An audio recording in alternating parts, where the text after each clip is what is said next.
Selamat kita berjumpa dalam kasih karunia Tuhan Yesus Kristus. Saudara bersuka cita pagi hari ini, saya merasakan ada hadirat Tuhan di tengah-tengah kita.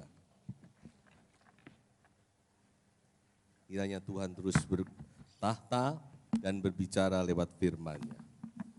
Pada pagi hari ini, saya akan berbicara sebuah judul, yaitu menjelang hari Tuhan, menjelang hari Tuhan.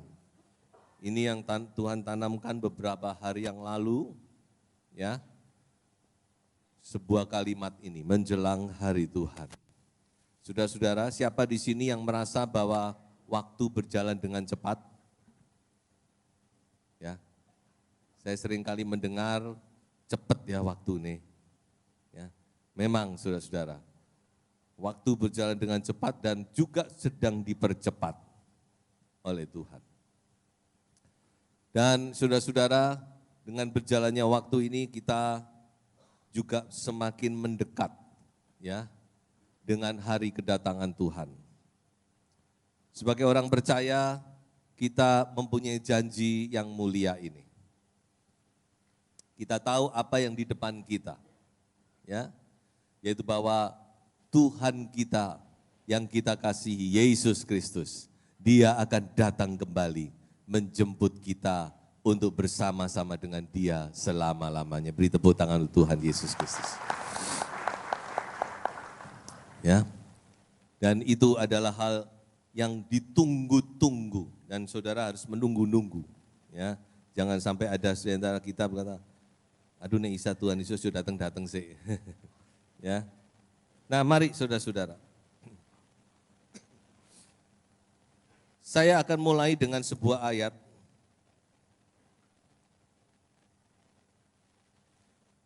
Di dalam Yakobus pasal 5 ayat yang ke-9.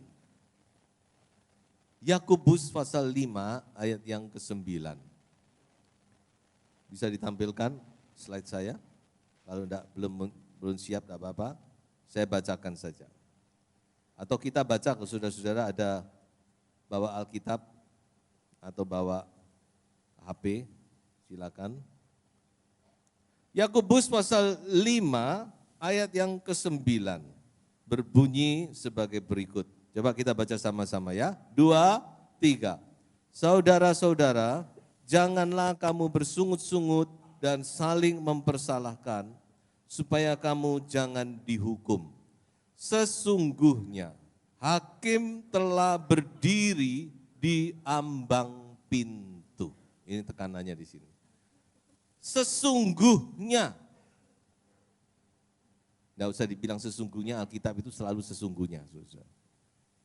Tidak ada Alkitab yang main-main, ayat yang sekedar ditulis, tidak ada. Tapi di sini ditekankan lagi, sesungguhnya. Sungguh loh ini. Katakan bahwa hakim telah berdiri di ambang pintu. Hakim telah berdiri di ambang pintu. Tinggal masuk aja. Ya. Jadi saudara-saudara, kita harus selalu mempunyai pemikiran ini. Jangan sampai pemikiran ini terlepas dari kita. Bahwa Yesus akan datang kembali. Yesus akan datang kembali. Ya. Saya kadang dalam berkendaraan, dalam apa, lihat sesuatu saya cuma berpikir, semua ini nanti semua lewat. Ketika Yesus datang kembali, semua akan menjadi baru. Ya, Tuhan kita akan datang kembali. Dan itu adalah sukacita bagi kita, saudara. Saudara mungkin tidak bisa mengerti, tidak bisa membayangkan sukacita yang bagaimana yang akan kita nikmati di kekekalan. Karena sukacita kita di dunia ini terbatas. Kalau saudara tanya kepada saya, sukacita, saya berkata saya senang. Setiap hari saya senang. Tapi setiap hari saya juga senap, saudara. Kadang-kadang orang tanya kepada saya, Pak kapan liburnya? Saya katakan, setiap hari saya libur. Tapi setiap hari saya juga bekerja. Itu hamba Tuhan. Ya. 7 kali 24 jam libur. Kalau saya tanya, ada waktu? Ada, pasti ada. Jangan khawatir. Enggak usah bingung saudara. Takut ngerepoti Pak Simon, takut ganggu Pak Simon. Tidak, waktu saya 7 kali 24 jam untuk saudara. Ya, setiap saat saya ada waktu. Kalau mau bilang tidak ada waktu, setiap saat saya juga nggak ada waktu, saudara. Iya toh. Kadang-kadang saya mau janjian sama orang sampai bingung. Ini tak janji ini nanti pas waktu ini ada masalah, ada apa. Ya, jadi kadang-kadang kalau luput ya mohon dimaklumi, saudara. Ada hal yang kadang-kadang tidak bisa tiba-tiba ada apa. Jadi kadang-kadang waktunya harus digeser, dimajukan dan sebagainya. Nah, saudara-saudara, jadi kita ini sedang menunggu sebuah kelepasan, sebuah kemerdekaan, sebuah sukacita yang abadi, kata kitab Yesaya. Sukacita yang abadi. Ya, selama kita di dunia, tidak ada yang namanya sukacita yang abadi, itu enggak ada. Sukacita terbatas, ya cuma gitu. Kalau sudah mencapai itu ya sudah puji syukur, sudah untung. Ya, sudah diberkati Tuhan, tenang hidupnya, ya, damai sejahtera dan sebagainya. Ya sudah bersyukurlah, itu sudah top-topnya orang sudah. Enggak usah harap yang lebih-lebih, tambah ngawur nanti. Nikmati hidup di dunia ini walaupun cuma sementara. Tapi ingat, ya, kita menyongsong kedatangan Tuhan. Jadi itu saya juga selalu bicara kepada diri sendiri, saya juga mau bicara kepada saudara sidang jemaat. Nek nyekel apa-apa cok kenemenen. Jangan dipegang erat-erat, nanti meledos, saudara. Gitu? Ku pegang erat-erat dor, balonku meledos. Sudah diberkati Tuhan, pegang dengan baik, tapi jangan terlalu erat. Enggak mau diucul, no, jangan. Ada saatnya kita diberkati, ada saatnya kita melepas berkat. Amin. Itu kan pengkhotbah. Ada saatnya menerima, ada saatnya memberi, itu sudah biasa dan harus begitu. Ya, makanya segala sesuatu di dunia itu jangan terlalu wah rasanya itu ya apa gitu ya. Dipertahankan, diinikan, wis ta. Sing biasa aja, semuanya akan lewat. Ya, tapi bukan berarti kita ngawur, bukan. Semua juga harus dengan hikmat. Nah, saya mau sampaikan pada pagi hari ini 4 hal yang perlu kita perhatikan menjelang hari Tuhan. Ini ayat-ayat yang agak panjang-panjang sebenarnya ya. Saya juga berpikir, biasanya saya tidak senang baca ayat terlalu banyak, tapi pagi ini kayaknya ayat-ayat ini harus kita baca ya, saudara, karena sudah juga masih segar ya. Atau yang sudah ngantuk, kalau sudah ngantuk silakan cuci muka sebentar, saya tunggu. Efesus pasal 4 ayat 30 sampai 32. Mari kita baca bersama-sama. Efesus pasal 4 ayat 30 dan sampai 32. Coba kita baca ketiga ayat ini bersama-sama. 2, 3. Dan janganlah kamu mendukakan roh Allah yang telah memeteraikan kamu menjelang hari penyelamatan. Segala kepahitan, kegeraman, kemarahan, pertikaian, fitnah, hendaklah dibuang dari antara kamu, demikian pula segala kejahatan.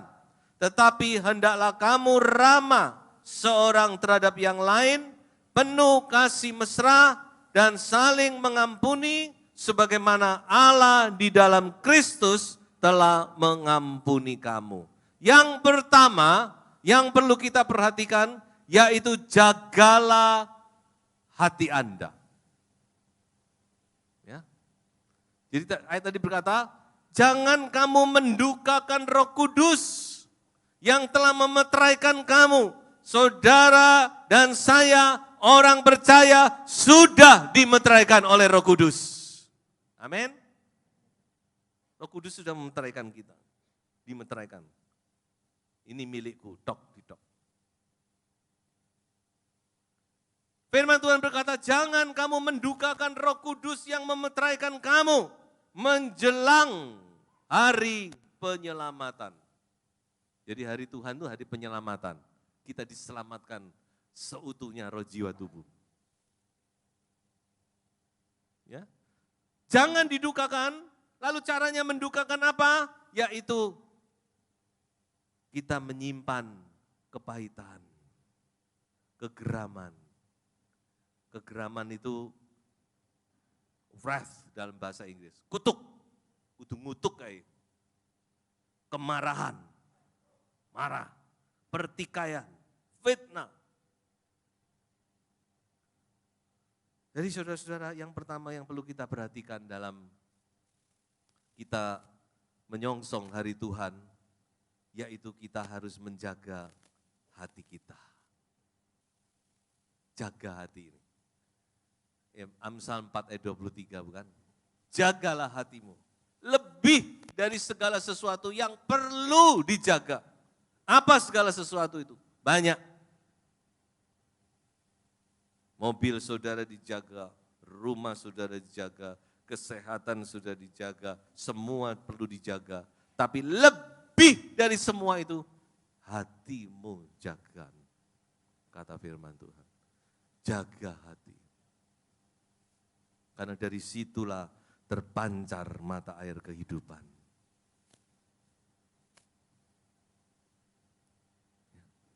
Jadi saudara, mari kita menjaga hati kita. Jaga. Jaga itu artinya apa? Kalau saudara jaga mau makan, lalu di situ banyak lalat, saudara menjaga makanan saudara gimana?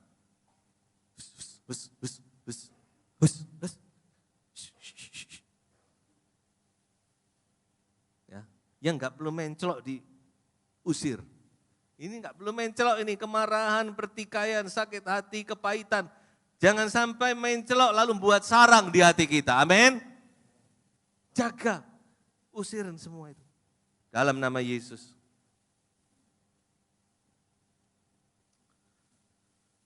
Selama kita hidup di dunia, percaya saya, saudara pasti akan disakiti, tapi saudara juga akan menyakiti. Itu tidak bisa tidak. Kecuali saudara hidup sendirian dalam hutan. Saudara pasti nanti akan disakiti. Entah oleh istrimu, suamimu, anakmu, orang tuamu, temanmu, kawan sekerjamu. Pasti. Ini bukan nubuat, tapi wobuat. Tidak mungkin saudara nggak bisa, nggak disakiti itu tidak mungkin. Yang namanya orang kumpul orang.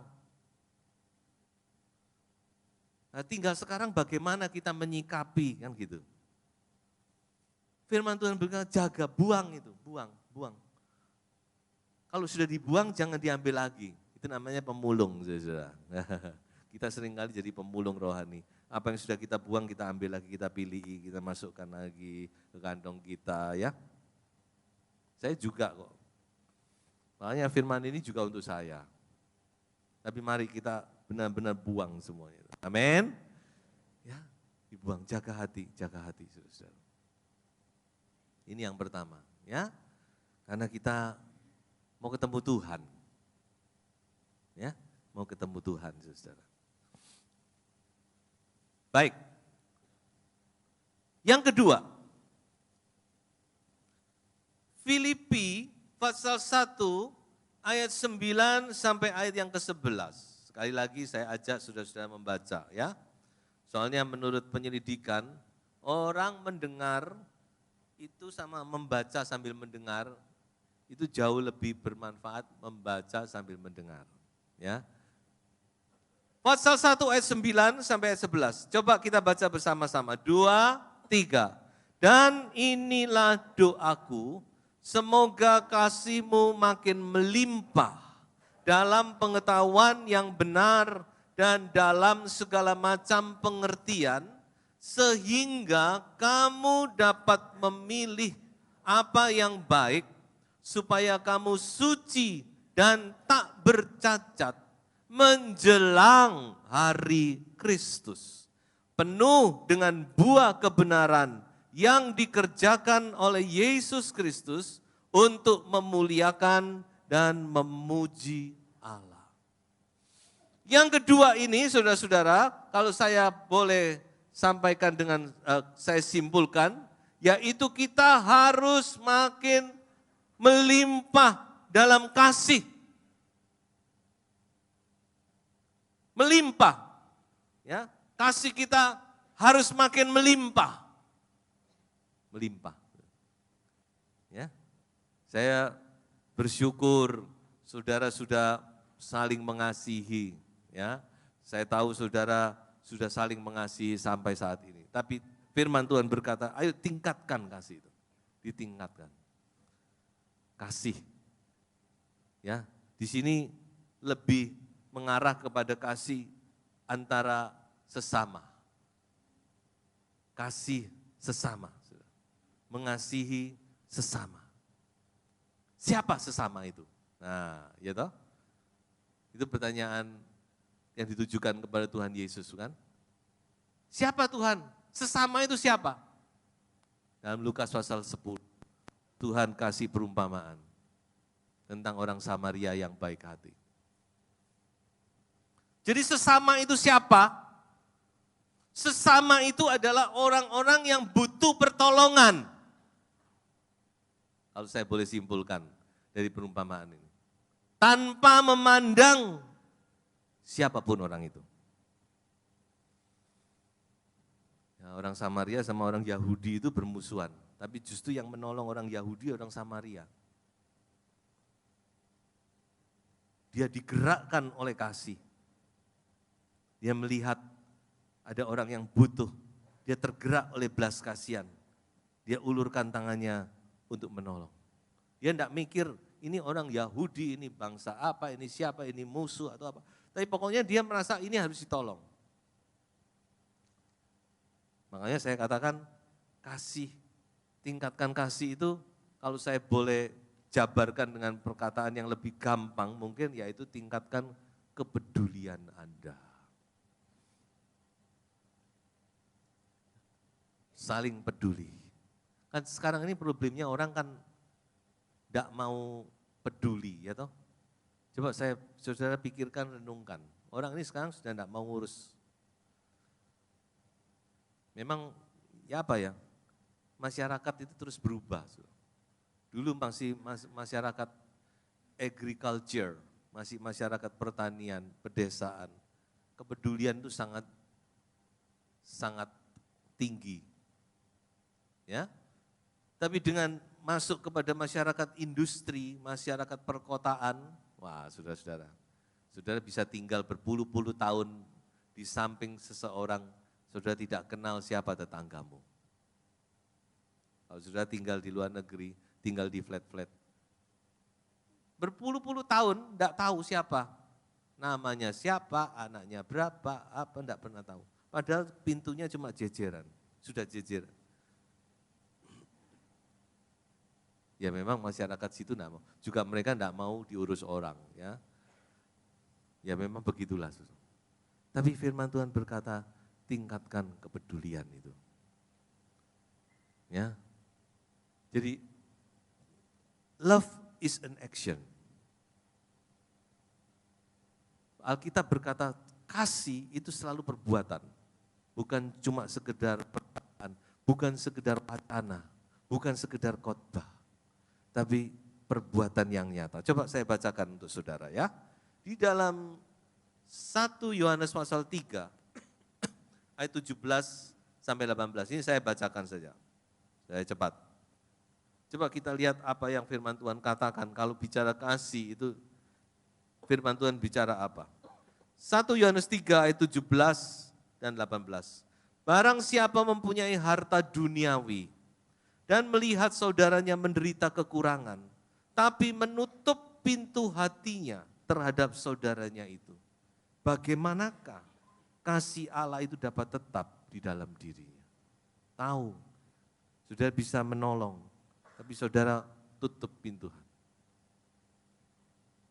Ayat 18, anak-anakku, marilah kita mengasihi bukan dengan perkataan atau dengan lidah, tetapi dengan perbuatan dan dalam kebenaran. Amin. Mau belajar mengasihi, mau tingkatkan kasih, ya, enggak banyak yang mau, lemes. Om, jangan ngomong itu ya Om. Ya. Ketiga, di dalam Ibrani pasal 10 ayat 24 sampai ayat yang ke-25. Ibrani 10 ayat 24 dan 25. Mari kita baca bersama-sama dua ayat ini. Dan marilah kita saling memperhatikan supaya kita saling mendorong dalam kasih dan dalam pekerjaan baik. Janganlah kita menjauhkan diri dari pertemuan-pertemuan ibadah kita seperti dibiasakan oleh beberapa orang.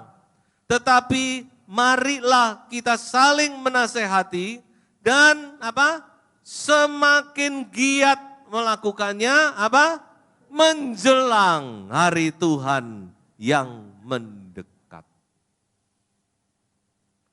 Yang pertama menjelang hari penyelamatan, kedua menjelang hari Kristus, ketiga menjelang hari Tuhan. Sama inti. Firman Tuhan berkata, saudara-saudara, dalam menjelang menyongsong kedatangan Tuhan ini, jangan tanpa undur. Tambah mundur. Tapi dikatakan marilah kita semakin giat untuk apa? Untuk dikatakan tadi datang dalam pertemuan ibadah. Dan kalau saya boleh simpulkan dari pesan ini, yaitu tingkatkan kebersamaan kita. Tingkatkan kebersamaan. Ya. Gereja kita, saudara-saudara, kalau Tuhan kehendaki, ya sudah doakan, karena ini masih dalam pemikiran dan saya juga tidak tahu harus mulai bagaimana. Ya. Tapi saya ingin juga ada kelompok-kelompok sel dalam gereja ini. Ya, saudara-saudara. Ya sudah, bukan cuma datang seminggu sekali, lalu gak kenal satu dengan yang lain, tapi saudara punya komunitas kecil, ya, di mana saudara bisa saling mengenal, menasehati, menguatkan, ya, mempraktekkan kasih. Nah, cuma nanti caranya bagaimana saya tidak tahu, saudara. Ya, kita doa supaya Tuhan tolong, karena ini tidak boleh asal-asal begitu saja. Ya. Nah, saudara, tingkatkan kebersamaan ini. Mari kita meningkatkan kebersamaan kita bersama-sama. Orang Kristen itu, kita ini dilahirkan baru dalam keluarga Allah. Ya. Jadi kita ini saudara-saudara, anak Tuhan itu bertumbuh dalam kebersamaan. Kita enggak bertumbuh seperti mungkin enggak tahu kepercayaan apa mungkin lain ya. Lalu saudara nyepi, bertapa, mencari Tuhan ya. Enggak kumpul orang, ya tiap hari baca Alkitab, lalu saudara bisa menjadi dewasa. Tidak akan dewasa. Kita ini didewasakan dalam keluarga. Halo, kita didewasakan dalam keluarga, amin. Kita punya keluarga, di situ kita bertumbuh. Ya memang kalau sudah berkeluarga itu pasti ada yang enggak cocok, ewel-ewelan, tukaran, bahkan gontok-gontokan ya.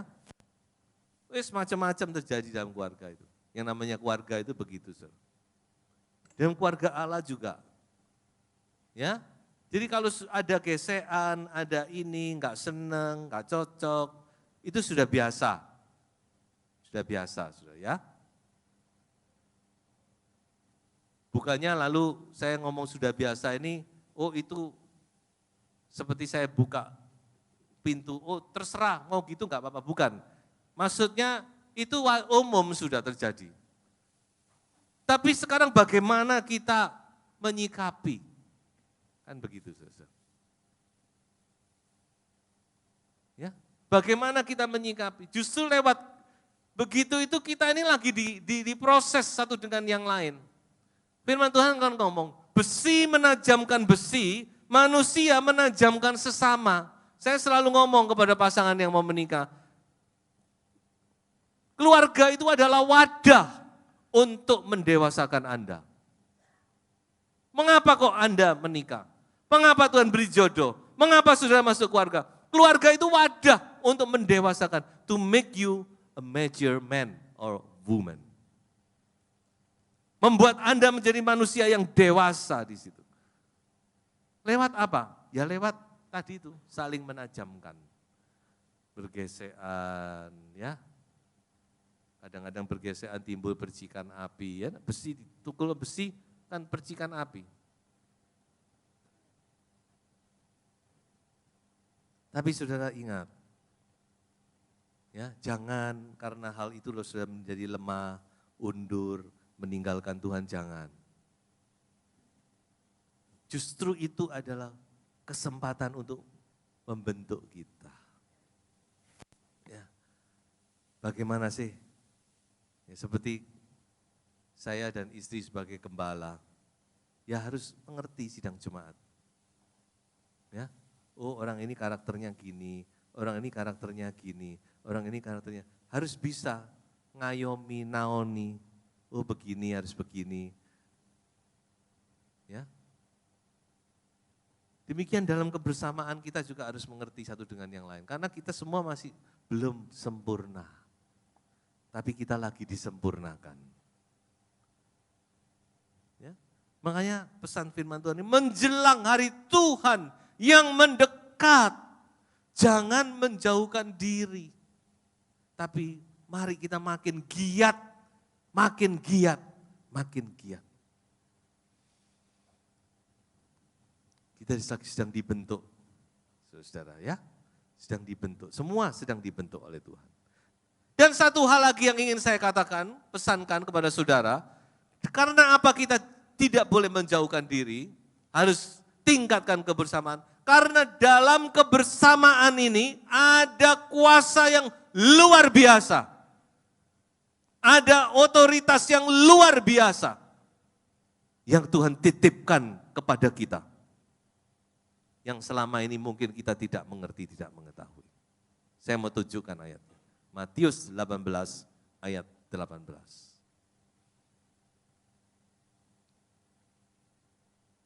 Coba dikeluarkan dan kita baca bersama-sama itu. Matius 18 ayat 18, gampang diingat. Ya, belum. Matius 18 ayat 18, ayo coba tampilkan ya. Nah ini ya, sudah perhatikan bahwa ayat ini konteksnya adalah jemaat. Kalau sudah tidak percaya baca ayat di atasnya, jemaat. Saya sudah pernah khotbah tentang jemaat bukan? Eklesia, ayat 17 itu eklesia muncul 2 kali. Jadi konteks dari ayat ini bukan perorangan tapi jemaat. Manakala orang percaya berkumpul bersama-sama. Coba kita lihat apa yang Tuhan berikan, otoritas yang Tuhan berikan. 2, 3.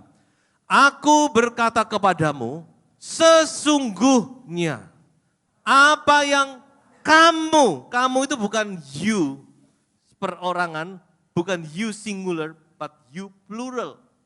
Kamu sekalian, kamu jemaat. Lagi ya, sesungguhnya, 2, 3. Sesungguhnya apa yang kamu ikat di dunia ini akan terikat di sorga. Dan apa yang kamu lepaskan di dunia ini akan terlepas di sorga.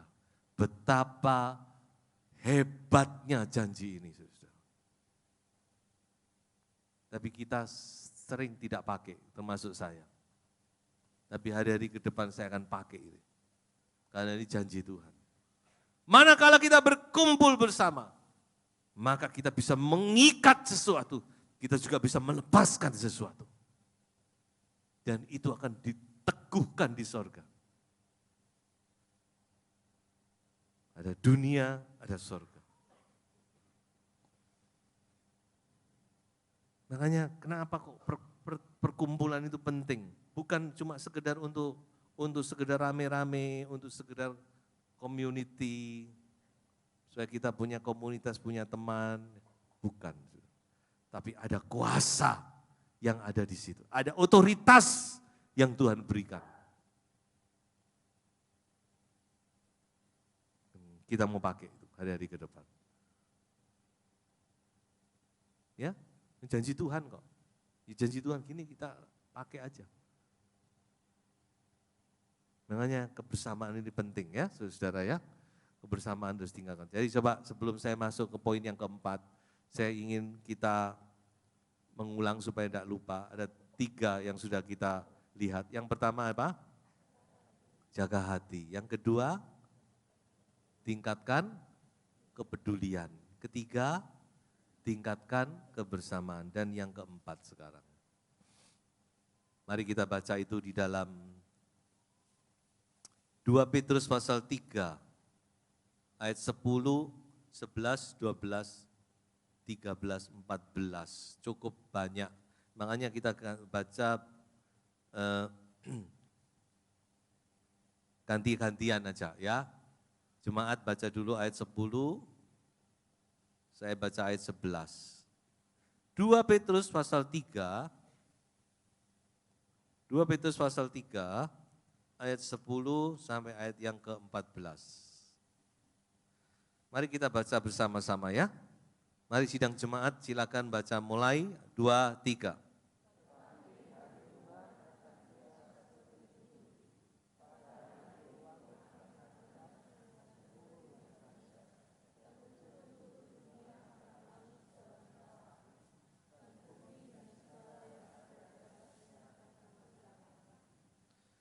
Jadi, jika segala sesuatu ini akan hancur secara demikian, betapa suci dan salehnya kamu harus hidup. Ayat 12.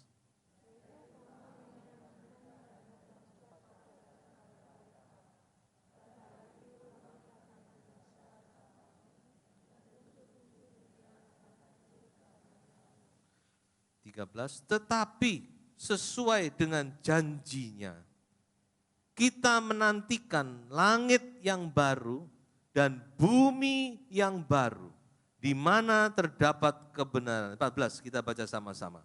Sebab itu, saudara-saudaraku yang kekasih, sambil menantikan semuanya ini, kamu harus berusaha, supaya kamu kedapatan tak bercacat dan tak bernoda di hadapannya dalam perdamaian dengan Dia.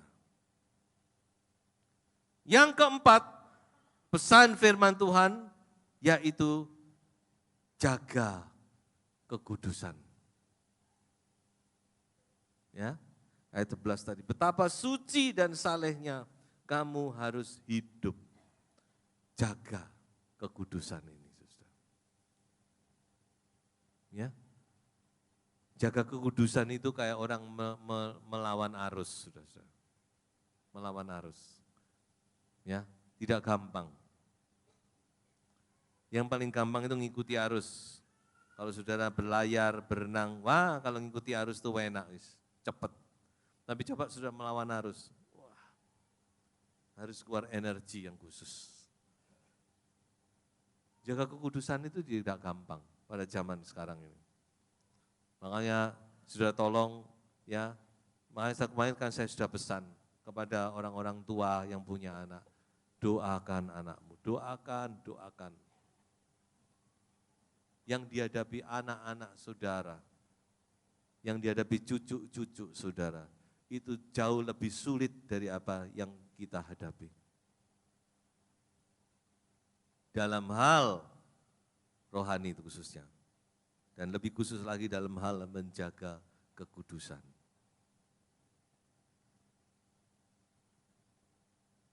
Ini saya dapat cerita dari Ibu Nini. Ada Ibu Nini di sini? Hah? Beliau ini kan seorang guru. Seringkali ada rapat guru yang ngajar di satu sekolahan di daerah mana ya, kok lupa saya. Hah? Ya itulah. Ya rapat sesama guru. Mereka ngomong apa, aduh anak-anak sekarang ini. SMP itu, ini anak SMP. Hubungan, ya berhubungan seks gantian, saudara. SMP loh. Lalu ditanya sama gurunya, kamu enggak takut hamil? Dia ngomong, loh ya carane ya Bu. Ya apa? Gimana saudara sekarang?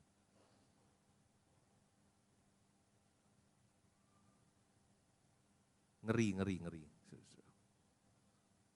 Tapi bukan cuma anak-anak, orang tua pun. Ya. Kita harus benar-benar waspada, menjaga. Firman Tuhan berkata dalam Wahyu 22 ayat 11 berkata demikian, saudara. Tampilkan, ya. Barang siapa yang berbuat jahat, biarlah ia terus berbuat jahat.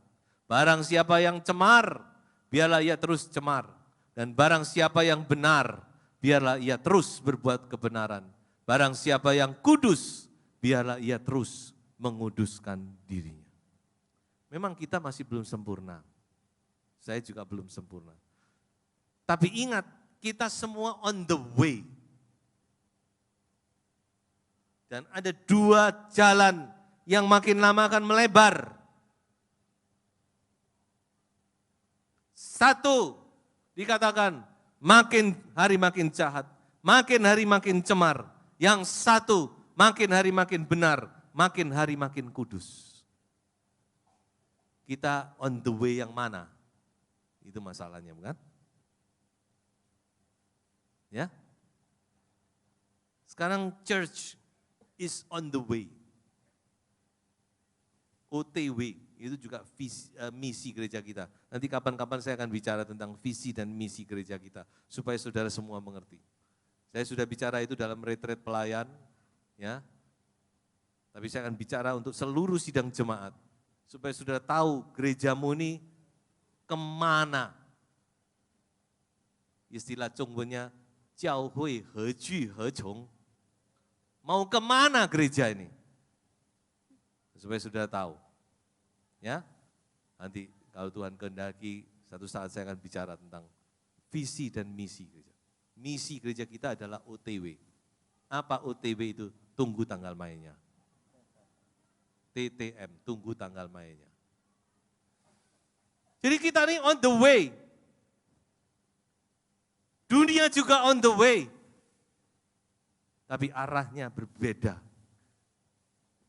Dan itu akan melebar. Semakin melebar dan semakin melebar. Biarlah kita pada on the way yang kepada kebenaran dan kekudusan. Kita masih diproses memang, kita masih belum sempurna, tapi marilah kita on the way di sini. Amin. Ya, kita izinkan Tuhan membentuk hidup kita makin hari makin benar, makin hari makin kudus. Makin hari makin berkenan kepada Tuhan, makin hari makin dekat dengan Tuhan. Ya, maka saudara akan siap untuk menyambut hari kedatangan Tuhan. Maranatha, Tuhan Yesus datanglah. Tuhan memberkati kita semua.